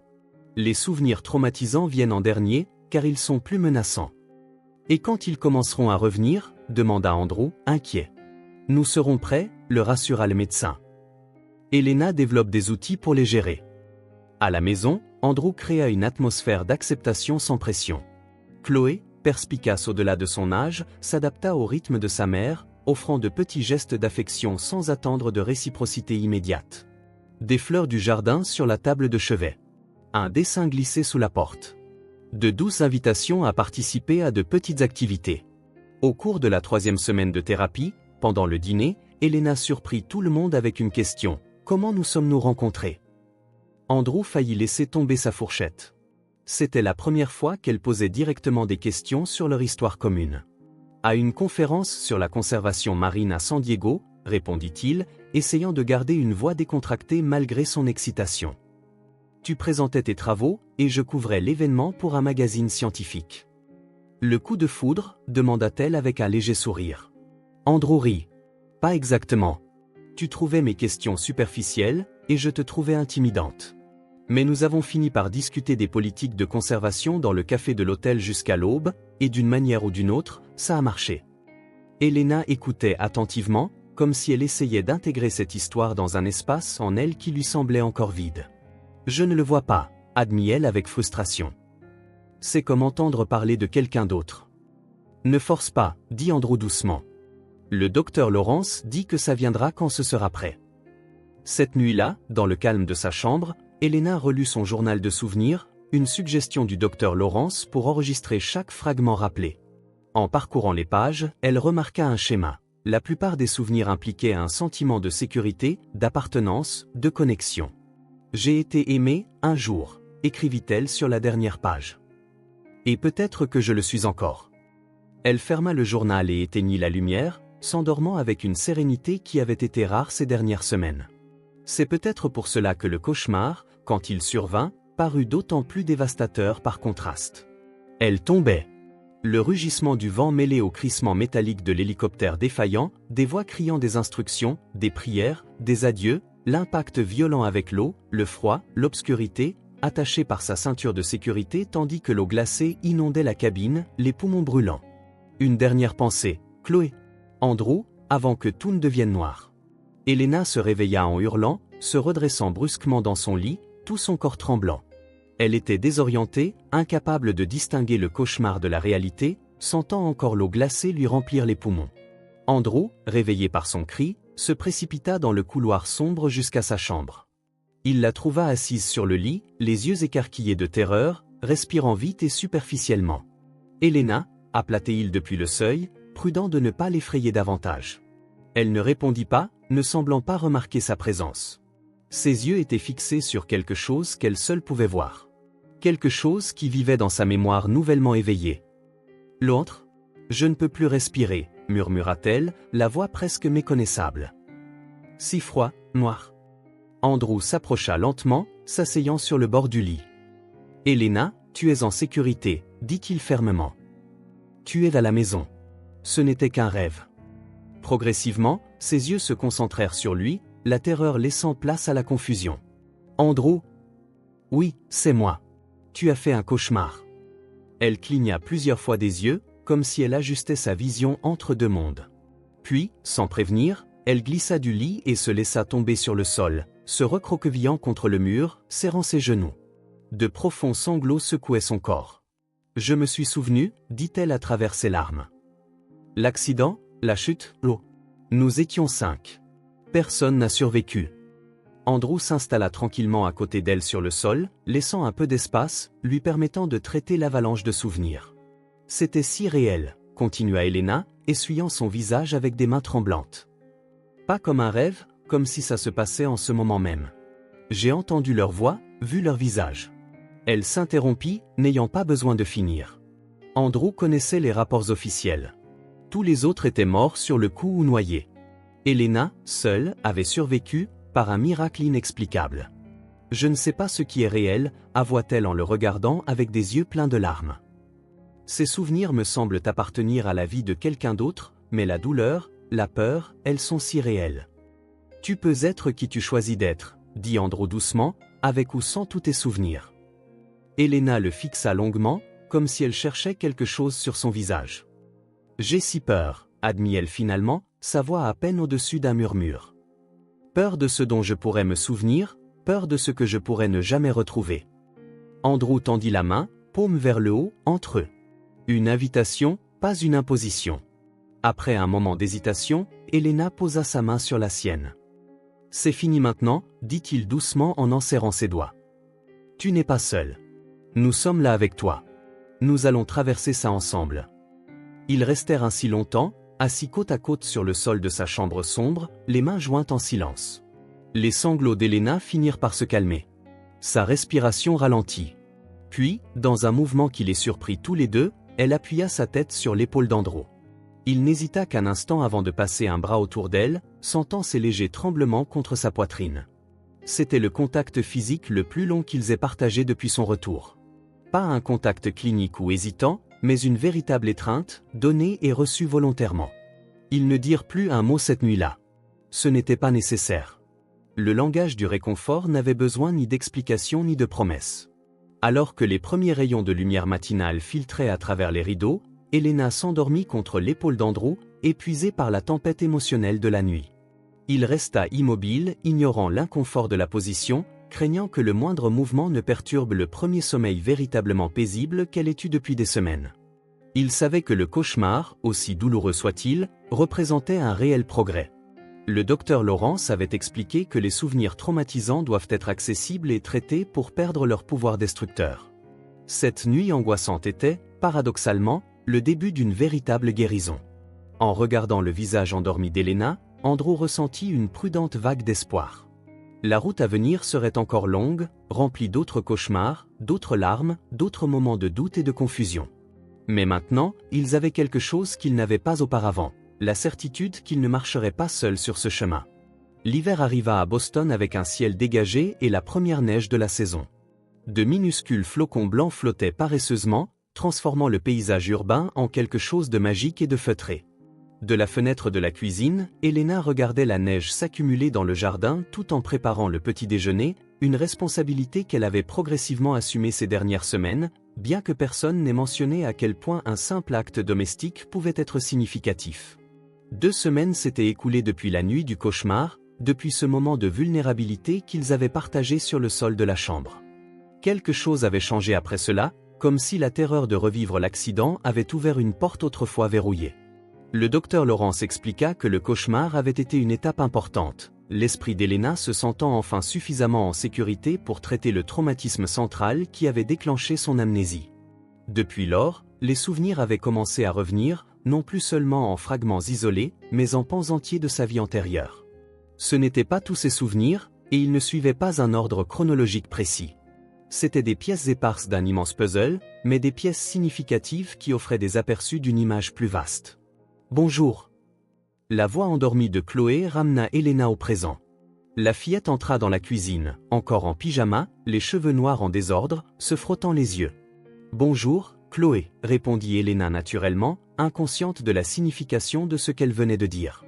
Ce n'est que lorsqu'elle remarqua l'expression surprise de Chloé qu'elle réalisa que c'était la première fois qu'elle appelait sa fille par son nom sans hésitation, sans cette pause à peine perceptible qu'elle avait l'habitude de faire, comme si elle devait se rappeler qui était la fillette. « Il y a du chocolat chaud ?» demanda Chloé, essayant de cacher son émotion en grimpant sur une chaise. « J'en prépare », sourit Elena en se tournant vers la cuisinière où une petite casserole chauffait du lait. Il y avait du réconfort dans la routine qu'il construisait. Pas l'ancienne routine d'avant l'accident, qu'Elena ne connaissait qu'en fragments, mais une nouvelle, formée jour après jour, geste après geste. Chocolat chaud les matins froids, crêpes le dimanche, dessins animés après le dîner. Maintenant souvent avec Elena assise sur le canapé à côté de Chloé. Andrew entra dans la cuisine quelques minutes plus tard, les cheveux encore humides de sa douche, ajustant sa cravate. « Bonjour », salua-t-il en se penchant pour embrasser la tête de Chloé. Il hésita brièvement, comme il le faisait toujours autour d'Elena, incertain des limites physiques. À sa surprise, elle brisa le schéma ce matin-là. Elle s'avança et lui tendit une tasse de café, effleurant délibérément ses doigts contre les siens. « Lait et un peu de sucre, dit-elle doucement. « Comme tu l'aimes. » Le regard qu'ils échangèrent fut bref, mais chargé de sens. Elena venait de montrer qu'elle se souvenait de quelque chose d'aussi personnel que la préférence d'Andrew pour le café, un détail mineur mais intime, non appris par observation récente puisqu'il préparait toujours son propre café. « Merci », dit-il, la voix un peu rauque d'émotion. Le petit déjeuner se déroula dans une atmosphère de normalité presque surréaliste. Ils parlèrent de la journée à venir, la réunion importante d'Andrew à l'agence de publicité, la sortie scolaire de Chloé au musée des sciences, la séance de thérapie d'Elena cet après-midi. Alors qu'Andrew s'apprêtait à partir, Elena les surprit à nouveau. « Chloé, n'oublie pas tes gants. Les bleus sont dans la poche droite de ton manteau. » La fillette regarda Elena, les yeux écarquillés. « Comment savais-tu que je préférais les bleus ?» Elena cligna des yeux, momentanément confuse, puis sourit. « Je ne suis pas sûre. Je l'ai juste su. » Une fois qu'Andrew eut emmené Chloé à l'école, Elena s'assit dans le salon désormais silencieux, essayant de donner un sens à ce qui se passait. Ses courts-circuits dans sa mémoire, ses connexions soudaines, ses connaissances qui faisaient surface de manière inattendue, comme si elles avaient toujours été là. Le docteur Laurence avait expliqué que c'est souvent ainsi que la guérison se produit dans de tels cas, non pas comme un film joué à l'envers, mais comme des îlots de mémoire émergeant d'un océan d'oubli, jusqu'à ce que les îlots commencent à se relier, formant un continent. Cet après-midi-là, après sa séance avec le psychiatre, Elena rentra chez elle et trouva Chloé déjà là, les livres étalés sur la table de la cuisine pour ses devoirs. La voisine qui la récupérait habituellement venait de partir. « Comment s'est passée ta sortie scolaire ?» demanda Elena en accrochant son manteau au porte-manteau près de la porte. « C'était super », répondit Chloé, concentrée sur son cahier. « On a vu un squelette de T-Rex et l'exposition sur l'océan. Il y avait une pieuvre géante. » « Une pieuvre géante ?» Elena rit en s'asseyant à la table. « C'est peut-être le modèle de calmar géant. Tu confonds toujours les calmars et les pieuvres. » Les mots lui échappèrent naturellement, sans réfléchir. Mais dès qu'elle les eut prononcés, Elena réalisa leur signification. Comment pouvait-elle savoir que Chloé confondait toujours les calmars et les pieuvres? Chloé le remarqua aussi, ses yeux s'écarquillant d'étonnement. « Tu t'es souvenu ?» s'écria-t-elle, manquant de laisser tomber son crayon. « Maman, tu t'es souvenu ?» Elena ne corrigea pas l'utilisation de « maman » comme elle le faisait autrefois. Au lieu de cela, elle esquissa un sourire hésitant. « Je crois que oui. C'était comme une image dans ma tête. Tu étais plus jeune, peut-être 5 ans, pointant un calmar dans un livre et l'appelant une pieuvre. » Chloé bondit pratiquement de sa chaise, courant vers le meuble du salon. Elle revint quelques secondes plus tard, portant un grand livre cartonné sur les créatures marines. « Celui-ci, dit-elle en l'ouvrant à une page avec un calmar. Tu me l'as offert pour mon 5e anniversaire. On le lisait toujours ensemble, parce que tu étudiais l'océan. » Elena prit le livre, passant ses doigts sur l'illustration colorée. Une vague de familiarité la submergea. Pas seulement avec le livre, mais avec le moment qu'elle venait de se rappeler. Un vrai souvenir, complet, avec un contexte émotionnel. On jouait à un jeu avec ce livre, dit-elle lentement, laissant le souvenir se dérouler. Je cachais de petits trésors entre les pages, des coquillages, des galets colorés, et tu devais les trouver. La chasse aux trésors sous-marines, s'exclama Chloé, sautant de joie. C'était notre jeu préféré les jours de pluie. Elena regarda le visage excité de sa fille et sentit quelque chose bouger profondément en elle, une reconnaissance viscérale profonde, au-delà du simple souvenir intellectuel. Un lien qui n'avait jamais vraiment disparu, seulement été mis en sommeil. Quand Andrew rentra du travail ce soir-là, il les trouva dans le salon, entourés de livres ouverts et de petits coquillages éparpillés sur le tapis. La scène le stupéfia. Pas seulement l'activité, mais le son du rire d'Elena. Elle riait. Un son qu'il n'avait pas entendu depuis plus de 2 ans. « Que se passe-t-il ici » demanda-t-il doucement depuis le seuil, ne voulant pas rompre le charme. « On joue à la chasse aux trésors sous-marines » s'exclama Chloé joyeusement. Maman s'est souvenue comment faire. Andrew regarda Elena, qui lui sourit en retour avec une expression qui était à la fois joie et un peu d'embarras. Les souvenirs reviennent. Pas tous, pas dans l'ordre, mais ils reviennent. Le dîner de ce soir-là ne ressembla à aucun de ceux qu'ils avaient eus depuis le retour d'Elena. Pour la première fois, il n'y eut pas de silence gêné ni de tentative forcée de conversation. Ils discutèrent, rirent et partagèrent des histoires sur leur journée avec une aisance naturelle qui ressemblait à un petit miracle. Chloé occupa le devant de la scène, déterminée à profiter de chaque minute avec cette nouvelle mère émergeant des ombres de l'amnésie.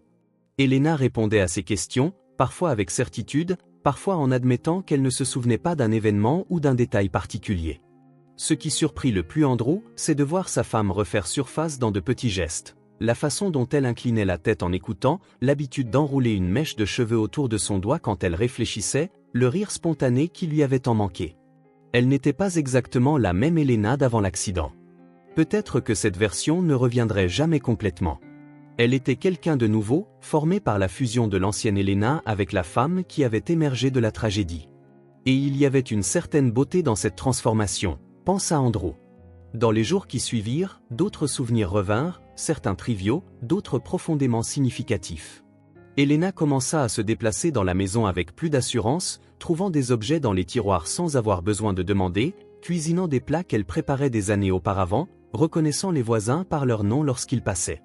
Un matin, alors qu'elle se préparait pour une autre séance avec le docteur Lawrence, Elena s'arrêta devant le miroir du couloir.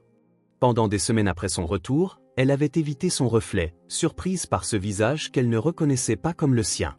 Mais aujourd'hui, elle se tenait là, s'examinant non pas avec aliénation, mais avec acceptation. Elle traça le contour de son visage, ses cheveux maintenant plus sains, ses yeux plus vivants chaque jour. Elle sourit à son propre reflet, non pas ce sourire incertain de quelqu'un qui essaie de se convaincre, mais un sourire serein, comme si elle rencontrait une vieille amie. Après sa séance, au lieu de rentrer directement chez elle, elle demanda au chauffeur de taxi de la déposer dans un centre commercial voisin. C'était la première fois qu'elle sortait seule pour autre chose que des rendez-vous médicaux. Andrew lui avait donné une carte de crédit des semaines auparavant, mais elle ne l'avait jamais utilisée, estimant qu'elle n'avait aucun droit aux ressources d'une vie qu'elle ne se souvenait pas avoir construite. Aujourd'hui, cependant, elle avait un but précis en tête. Elle se dirigea directement vers un grand magasin, se rendant au rayon femmes avec détermination. Là, parmi les cintres et les étagères, elle laissa ses mains effleurer divers tissus, évaluant les couleurs et les styles jusqu'à ce qu'elle trouve ce qu'elle cherchait. Une simple robe bleu marine avec de petits détails blancs autour du col. « Elle ressemble beaucoup à une que vous aviez », commenta la vendeuse amicale alors qu'Elena l'essayait. « Elle va parfaitement avec vos yeux. » Elena n'expliqua pas qu'elle l'avait choisie précisément pour cette raison, parce qu'elle se souvenait de cette autre robe qu'Andrew aimait tant, qu'elle avait portée lors de tant d'occasions spéciales. Quand elle rentra chez elle, elle monta directement à l'étage, évitant la chambre d'amis où se trouvaient encore ses affaires. Au lieu de cela, elle ouvrit le placard de la chambre principale, celui qu'elle avait autrefois partagé avec Andrew. Après un moment d'hésitation, elle écarta les cintres, examinant les vêtements qu'il avait attendus pendant 2 ans. Au fond, dans une housse, se trouvait la robe qu'elle cherchait, l'originale, presque identique à celle qu'elle venait d'acheter. Elle la sortit délicatement et la posa sur le lit, à côté de son nouvel achat. Ce soir-là, quand Andrew rentra du travail, il la trouva dans le jardin. assise sur la balançoire qu'ils avaient installée sous le pommier des années auparavant. Elle portait l'ancienne robe, celle qu'il aimait, et contemplait le coucher de soleil avec une expression sereine. « Elena » appela-t-il doucement en s'approchant. Elle se tourna vers lui et sourit, un sourire plein et sans retenue. « Je l'ai trouvée au fond du placard », expliqua-t-elle en lissant le tissu de la robe.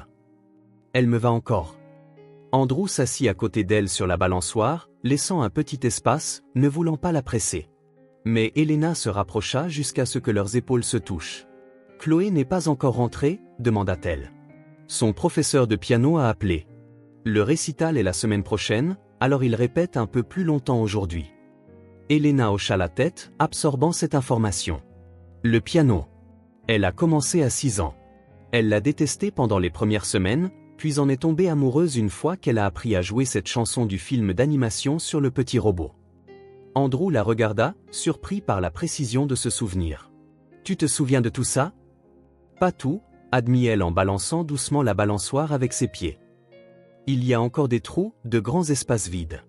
Mais chaque jour, j'obtiens plus de pièces du puzzle. » Ils restèrent assis tranquillement pendant quelques minutes, regardant le ciel changer de couleur alors que le soleil descendait sous l'horizon. La brise fraîche du soir apportait l'odeur de la terre humide et des feuilles d'automne. Le docteur Lawrence dit que certains souvenirs pourraient ne jamais revenir complètement, dit finalement Elena, surtout ceux directement liés au traumatisme. Réfléchis un instant avant de répondre. Au début, c'était insupportable. Comment pouvais-je être moi-même sans tous mes souvenirs? Mais maintenant, elle s'interrompit, choisissant ses mots. Maintenant, je comprends que je suis plus que la somme de ce que j'ai oublié. Je suis aussi celle que je choisis d'être chaque jour. Andrew sentit une oppression dans sa gorge, ému par sa perspicacité. C'était Elena. Pas seulement celle qui se souvenait des détails du passé, mais celle dont l'essence transcendait la mémoire, dont la sagesse ne manquait jamais de le surprendre. Ils entendirent une voiture s'arrêter à l'extérieur, suivie de la voix enthousiaste de Chloé remerciant la mère de son amie pour le trajet. Quelques instants plus tard, la fillette arriva en courant sur le côté de la maison, s'arrêtant brusquement en voyant ses parents ensemble sur la balançoire. Ses yeux s'écarquillèrent à la vue de la robe bleue, quelque chose qu'elle connaissait des photos et des occasions spéciales d'avant l'accident. « Maman ?» demanda-t-elle doucement, comme si elle craignait de briser un sortilège. « Viens ici, ma chérie », invita Elena en lui tendant la main.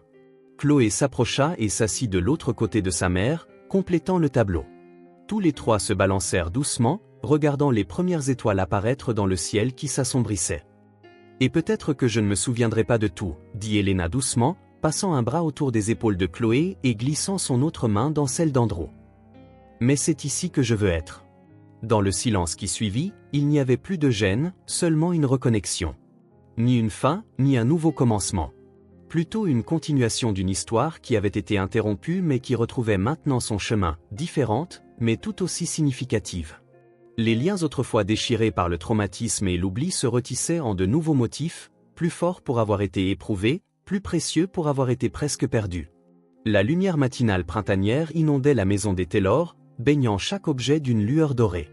L'hiver avait enfin cédé la place à des jours plus doux, et le jardin commençait à montrer des signes de renouveau, de minuscules bourgeons verts sur les arbres, quelques fleurs précoces émergeant dans les parterres. Dans la cuisine, l'odeur du café fraîchement moulu se mêlait à l'arôme du pain grillé et de la confiture de fraises. C'était un lundi comme les autres, le genre qui passe inaperçu dans les routines familiales, sauf que rien n'était vraiment ordinaire dans la maisonnée Taylor. Plus après tout ce qu'ils avaient traversé. Et alors le cycle de l'eau est complet, expliqua Elena, penchée sur le cahier de sciences de Chloé sur la table de la cuisine. Les nuages se remplissent et ramènent l'eau aux rivières et aux océans par la pluie. Chloé fronça les sourcils, se concentrant sur le schéma qu'elle coloriait avec des crayons. Et cette partie, c'est l'évaporation? Exactement. Quand le soleil chauffe l'eau des océans, des lacs et des rivières, la transformant en vapeur. Andrew observait la scène tout en versant du café dans 3 tasses. La plus grande, avec un supplément de café et juste un nuage de lait, était la sienne. Celle de taille moyenne, moitié café, moitié lait, était pour Elena. La plus petite, avec plus de chocolat que de café, appartenait à Chloé. « 10 minutes et nous devons y aller, princesse », lui rappela-t-il en plaçant sa tasse à côté de son cahier. « Nous ne voulons pas que Madame Persson pense que nous avons encore oublié le projet de science. C'est arrivé une seule fois, papa. » protesta Chloé en levant les yeux au ciel d'une manière qui ressemblait étrangement à Elena. Et c'était parce que tu t'étais trompée de date. Je refuse d'entendre ça de la part de la fille qui a oublié 3 devoirs ce mois-ci, taquina Andrew avec une indignation feinte. Elena sourit, observant les badinages enjoués entre père et fille. Il y avait de la chaleur dans ces petites disputes, un lien qui ne s'était jamais vraiment rompu, même dans les moments les plus difficiles. Pendant des mois, elle avait observé de loin, comme une étrangère essayant de déchiffrer un langage secret. Maintenant, elle s'en sentait enfin partie intégrante. Si vous deux arrêtez de vous disputer et commencez à manger, peut-être que nous arriverons à l'heure, intervint-elle en feignant la sévérité, bien que ses yeux trahissent son amusement. Oui, madame, répondirent Andrew et Chloé en chœur, échangeant un regard complice avant de se concentrer sur leur toast. Le petit déjeuner se déroula dans une ambiance légère, pleine de bavardages décontractés et de plans pour la journée. Rien de remarquable pour une famille moyenne, mais pour les Taylor, chaque moment de normalité était une petite victoire, chaque rire partageait un trésor. Quand il fut temps de partir, Chloé courut se brosser les dents tandis qu'Andrew attrapait les clés de la voiture. Elena le suivit jusqu'à la porte, redressant distraitement son col. « Tu as cette réunion importante aujourd'hui, n'est-ce pas » demanda-t-elle. « À 2 heures, avec le nouveau client technologique. Tu vas t'en sortir brillamment » assura-t-elle, ses doigts s'attardant légèrement sur le tissu de sa chemise. « Tu t'en sors toujours. » Il y avait une intimité dans ce simple geste, une connaissance de lui qui dépassait la barrière des souvenirs perdus. Au cours des derniers mois, depuis qu'Elena avait vraiment décidé de rester, ils avaient reconstruit leur lien, non pas comme une réplique de ce qu'il avait été, mais comme quelque chose de nouveau, d'également précieux. « Et toi, des projets » demanda Andrew, résistant à l'envie de l'embrasser. Ils apprenaient encore ces nouvelles limites, redécouvrant les possibilités de leur relation. Docteur Laurence le matin. Ensuite, je pensais essayer cette recette de biscuits dont Chloé n'arrête pas de parler. Ceux aux pépites de chocolat et au caramel. Elena hocha la tête, un sourire enjoué aux lèvres. Elle dit que je les lui faisais pour ses anniversaires. C'étaient ses préférés, et les miens aussi, pour être honnête. Une étincelle de détermination illumina les yeux d'Elena. Alors, j'essaierai d'avoir une fournée décente prête quand vous rentrerez. Chloé réapparut, sac à dos en bandoulière, prête à partir. Elena s'agenouilla pour boutonner le manteau de la fillette, refermant les boutons qui restaient toujours défaits. « Passe une bonne journée, ma chérie. Je serai là quand tu rentreras. »« Promis ?» demanda Chloé, un faible écho de l'ancienne insécurité refaisant surface de temps à autre. « Promis » dit Elena solennellement, scellant sa promesse d'un baiser sur le front de sa fille. Alors que la voiture s'éloignait, Elena s'attarda un instant sur le porche, regardant jusqu'à ce qu'elle disparaisse au coin de la rue. Il y avait eu un temps, pas si lointain, où chaque au revoir déclenchait de l'anxiété. Une peur irrationnelle que ceux qui partaient puissent ne pas revenir. Maintenant, elle se sentait enfin suffisamment en sécurité pour les laisser partir, confiante qu'ils reviendraient. Les semaines suivantes s'installèrent dans une routine qui devint progressivement à la fois familière et confortable. Elena assuma davantage de responsabilités dans la maison et dans la vie de Chloé, non par obligation, mais par choix. Elle commença par de petites tâches, aider sa fille à organiser ses livres scolaires, ranger les jouets éparpillés, choisir les vêtements pour le lendemain. Chaque tâche partagée devint une occasion de créer des liens. En rangeant les livres sur l'étagère, elle parlait d'histoires préférées. En ramassant les jouets, elles inventaient de nombreux scénarios et personnages, des gestes simples, banals pour la plupart des familles. Mais pour Elena et Chloé, ils signifiaient la reconstruction d'un lien presque perdu à jamais. Le docteur Laurence, qui voyait maintenant Elena une fois par mois au lieu d'une fois par semaine, observait ses progrès avec une satisfaction professionnelle. « Comment vous sentez-vous par rapport aux souvenirs qui ne sont pas encore revenus ?» demanda-t-il lors d'une de ses séances. Elena marqua une pause, réfléchissant attentivement. Au début, c'était comme un deuil. Je pleurais ce que j'avais perdu et que je ne retrouverais peut-être jamais. Maintenant, c'est différent. J'ai l'impression que même sans tous mes souvenirs, je peux toujours mener une vie pleine de sens. Je n'attends plus de redevenir celle que j'étais, je découvre qui je suis maintenant. C'était un profond changement de perspective. Les souvenirs qu'elle avait retrouvés au moment d'enfance, fragments d'adolescence, bribes de sa vie d'adulte et professionnelle, formaient une courte pointe de souvenirs, incomplète mais suffisante pour ancrer son identité. Les vides restants ne la tourmentaient plus. Elle avait appris à vivre dans le présent, à trouver de la joie dans ce qu'elle était devenue, et non plus seulement dans ce qu'elle avait été. Un après-midi de début d'été agréablement chaud, Elena céda à la suggestion persistante de Chloé de faire des biscuits ensemble. Andrew était en voyage d'affaires et la maison silencieuse offrait le cadre idéal pour une petite aventure culinaire. Quels biscuits devrions-nous faire? Demanda Chloé en attrapant son tablier à la porte du cellier. Et si on essayait quelque chose de nouveau? Proposa Elena. Peut-être des biscuits à l'avoine et aux pépites de chocolat. Chloé fit une grimace théâtrale. L'avoine, c'est trop sain pour des biscuits, maman. Elena rit, amusée par l'indignation de sa fille. D'accord, petite gourmande. Que suggères-tu alors? Ces biscuits au beurre que tu faisais quand il pleuvait, s'exclama Chloé, les yeux brillants. Avec ce glaçage au sucre qui ressemblait à de la neige. Elena hésita. Elle ne se souvenait pas spécifiquement de ces biscuits. Bien que le docteur Laurence eût expliqué que les compétences pratiques restent souvent même lorsque les souvenirs déclaratifs disparaissent, ce qu'il appelait la mémoire procédurale ou musculaire. Je ne suis pas sûr de me souvenir de la recette exacte, admit elle. Ce n'est pas grave, dit Chloé avec une sagesse qui s'insinuait parfois dans sa jeune voix. On essaiera ensemble. Elles se déplacèrent dans la cuisine, rassemblant les ingrédients, farine, beurre, sucre, vanille. Elena ressentit une confiance inattendue, ses mains semblant savoir exactement quoi faire même lorsque son esprit n'était pas certain. Elle mesura la farine sans consulter de recette, ajouta une pincée de sel au bon moment et créma le beurre avec le sucre jusqu'à obtenir la consistance parfaite.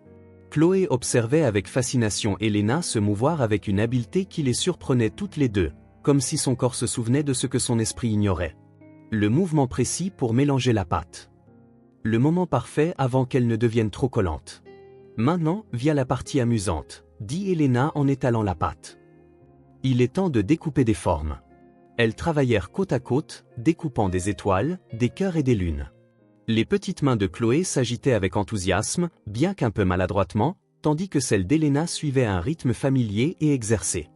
Lorsque les biscuits sortirent du four, dorés et parfumés, Elena prépara le glaçage au sucre presque automatiquement, mesures exactes, consistance parfaite, et même une touche d'extrait de vanille pour la saveur. « Maman, tu savais déjà comment faire ça ?» s'exclama Chloé, regardant avec admiration Elena décorer les biscuits avec une habileté digne d'une pâtissière chevronnée. « Tu t'es souvenu ?» Elena marqua une pause, la poche à douille suspendue en l'air, réalisant qu'elle ne suivait pas consciemment une recette, mais qu'elle puisait dans une connaissance intuitive profondément ancrée. « Je suppose qu'il y a des choses que le corps n'oublie jamais, dit-elle avec un sourire qui révélait son émotion. Comme faire du vélo, ou faire des biscuits pour quelqu'un qu'on aime. Chloé rayonna, un sourire de pur délice qui réchauffa le cœur d'Elena. Elles continuèrent à travailler dans un rythme complice, glaçant biscuit après biscuit, goûtant de temps en temps en cachette tout en gloussant chaque fois que le glaçage coloré débordait sur les bords. Debout, inaperçu à l'embrasure de la porte, Andrew observait la scène. Il était rentré plus tôt que prévu, espérant les surprendre. Au lieu de cela, c'est lui qui fut surpris et profondément ému. Voir Elena et Chloé ensemble, partageant ce moment de joie domestique, lui donnait l'impression d'assister à un miracle tranquille. Ce n'était pas seulement l'habileté d'Elena qui le touchait. Certes, il était impressionnant que ses mains se souviennent de ce que son esprit avait oublié. C'était quelque chose de plus profond. L'aisance de leur interaction, l'affection naturelle, la façon dont elles parlaient et riaient comme si elles n'avaient jamais été séparées. Pour la première fois depuis la réapparition d'Elena, Andrew sentit que leur foyer était véritablement en train d'être reconstruit.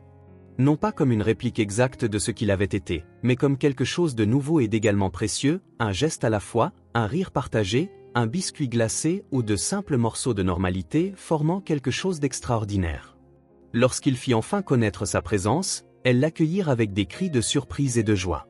Chloé courut le serrer dans ses bras, laissant des traces de farine sur sa chemise. Elena s'approcha plus lentement, mais son sourire était chaleureux. « Bon retour », dit-elle en lui tendant un biscuit frais sorti du four. C'était une simple phrase de tous les jours, mais elle portait une signification profonde pour eux deux. Bon retour à la maison. Bon retour à la vie qu'ils avaient failli perdre. Bon retour à ce nouveau commencement qu'ils avaient forgé ensemble. Plus tard dans la nuit, après que Chloé fut couchée, Andrew et Elena s'assirent sur le porche arrière, regardant les étoiles commencer à parsemer le ciel sombre. Entre eux se trouvait une assiette des derniers biscuits et 2 tasses de thé. « Comment s'est passé ton voyage ?» demanda Elena en tirant une couverture sur ses genoux contre la brise fraîche du soir. Productif, fatigant. Andrew marqua une pause, prenant une gorgée de thé. Vous m'avez manqué aussi. Tu nous as manqué aussi. Ils se turent quelques minutes, un silence confortable partagé par des gens qui n'ont pas besoin de remplir chaque instant de mots. Ils sont vraiment bons, commenta enfin Andrew en attrapant un autre biscuit. Exactement comme tu les faisais avant. Elena sourit, contemplant le biscuit en forme d'étoile dans sa main. C'était étrange. Mes mains savaient juste quoi faire, comme si elles avaient leur propre mémoire. Le docteur Laurence en a parlé, n'est-ce pas? La mémoire procédurale? Oui. Mais le vivre, c'est différent. Elle marqua une pause, pensive. Ça me fait me demander ce que mon corps se souvient d'autre que mon esprit a oublié. Andrew l'observa, remarquant la lueur réfléchie dans ses yeux. Au cours des derniers mois, ils avaient progressivement reconstruit leur intimité, commençant par de petits contacts désinvoltes, passant à des étreintes, occasionnellement, à de brefs baisers. Ils allaient toujours lentement, attentifs au rythme d'Elena pour redécouvrir l'amour physique. Il n'y a pas d'urgence, dit-il doucement, comprenant où menaient ses pensées. Nous avons tout le temps du monde. Elena se tourna vers lui, son expression solennelle et déterminée. C'est ce que j'ai réalisé aujourd'hui. En faisant des biscuits avec Chloé. Je n'ai pas besoin de me souvenir de tout pour vivre pleinement. Je n'ai pas besoin de chaque souvenir pour ressentir chaque émotion. Elle tendit la main, la posant sur la sienne, là où elle reposait sur l'accoudoir du fauteuil. Je suis fatigué d'attendre que le passé revienne avant de vivre dans le présent, continua-t-elle. Certains souvenirs pourraient ne jamais revenir, et ce n'est pas grave. Je peux en créer de nouveaux. Andrew entrelaça ses doigts avec les siens, sentant la force dans ce petit geste. Ce moment, ici et maintenant, est réel, dit Elena en serrant doucement sa main. Notre famille, cette maison, l'amour que nous avons reconstruit, tout cela est réel, même s'il y a des trous dans le chemin qui nous a menés ici. Ces mots restèrent en suspens entre eux, simples mais profonds dans leur signification. Ce n'était pas la fin du voyage qu'ils avaient parcouru, mais un nouveau commencement, une renaissance bâtie sur des fondations de patience, de courage et d'amour indéfectible. La journée avait commencé comme n'importe quelle autre. Elle s'acheva comme quelque chose de plus, un jalon silencieux confirmant qu'ils étaient enfin chez eux. Pas chez eux comme avant, car rien ne serait plus jamais exactement pareil. Mais chez eux tels qu'ils étaient maintenant, une famille reconstituée, imparfaite mais réelle, avec suffisamment d'amour pour avancer, un jour à la fois, un biscuit à la fois. Eux s'étaient sentis comme une étrangère, retournés à leur toast. Le petit déjeuner se déroula dans une atmosphère de conversation légère et de planification quotidienne. Rien de remarquable pour une famille typique, fila les cheveux aussi, un instant de plus que nécessaire s'étendait au-delà des souvenirs perdus. C'est parfaite de ce qui avait été, mais comme quelque chose de nouveau et d'également précieux. « Qu'est-ce que tu vas faire aujourd'hui » demanda Andrew, résistant à l'envie de l'embrasser. Ils naviguaient encore sur cette ligne délicate, redécouvrant les limites et les possibilités de leur relation. Docteur Florence le matin. Ensuite, je pensais essayer la recette de biscuits dont Chloé n'arrête pas de parler. Ceux avec des pépites de chocolat et des morceaux de caramel. Elena hocha la tête, un sourire jouant sur ses si je suis honnête. Une étincelle de détermination jaillit dans les yeux d'Elena. Alors j'aurai une fournée fraîche prête au moment où vous rentrerez tous les deux. Chloé réapparut, sac à dos en bandoulière. Elena s'accroupit pour boutonner son manteau, ce qui restait souvent d'anciennes insécurités. Promis, répondit fermement Elena, qu'ils disparaissent au coin de la rue. Il fut un temps, pas si lointain, où chaque adieu apportait de l'anxiété, une peur insidieuse apportait une routine qui devint de plus en plus familière et confortable. Elena commença à assumer davantage de tâches, cela ramasser les jouets éparpillés, choisir les tenues pour le lendemain. Chaque activité partagée devint une occasion de créer des liens. En rangeant les livres sur l'étagère, elles parlaient d'histoires préférées. En ramassant les jouets, elles inventaient de petites scènes et des personnages, des gestes ordinaires pour la plupart des familles. Mais pour Elena et Chloé, c'étaient des moments de reconstruction d'un lien que le destin avait failli détruire à jamais. Le docteur Laurence, qui voyait maintenant Elena mensuellement au lieu de chaque semaine, observait ses progrès avec un plaisir professionnel. Consultation. Elena marqua une pause, considérant attentivement ces mots. Je réalise que même sans tous les souvenirs, je peux créer qui était revenu une bribe d'enfance, fragment de son adolescence, partie de sa vie d'adulte et professionnelle constituait une courte pointe, incomplète mais suffisante pour ancrer son sentiment d'identité. Les vides persistants ne la hantaient plus. Elle avait appris à vivre dans le présent. À trouver le bonheur dans la personne qu'elle devenait, pas seulement dans celle qu'elle avait été. Un bel après-midi de début d'été, Elena accepta enfin la suggestion de longue date, leur petite aventure culinaire. « Quel genre de biscuits devrions-nous faire » demanda Chloé en attrapant le tablier accroché différent. Proposa Elena. « Peut-être des pépites de chocolat à l'avoine. » Chloé fit une grimace comiquement dégoûtée, charmée par la réaction dramatique de sa fille. « D'accord, petite gourmande. Que suggères-tu ? Ces biscuits au beurre que tu faisais les jours de pluie, s'exclama Chloé, les yeux brillants d'excitation. Avec ce glaçage au sucre coloré biscuit, bien que le docteur Laurence eût expliqué que les compétences pratiques sont souvent préservées même lorsque les souvenirs déclaratifs sont perdus exactement de la recette, admit-elle. Ce n'est pas grave, la rassura Chloé avec la curieuse sagesse dont elle faisait parfois preuve. Et on peut trouver ensemble. Elles rassemblèrent les ingrédients, farine, beurre, sucre, vanille. Elena se sentit étrangement sûre d'elle, ses mains semblant fonctionner par instinct même lorsque son esprit hésitait. Elle mesura la farine sans recette, ajouta une pincée de sel sans hésiter et créma le beurre et le sucre jusqu'à obtenir une consistance parfaite. Chloé observait avec admiration Elena se déplacer avec une compétence qui la surprenait même elle.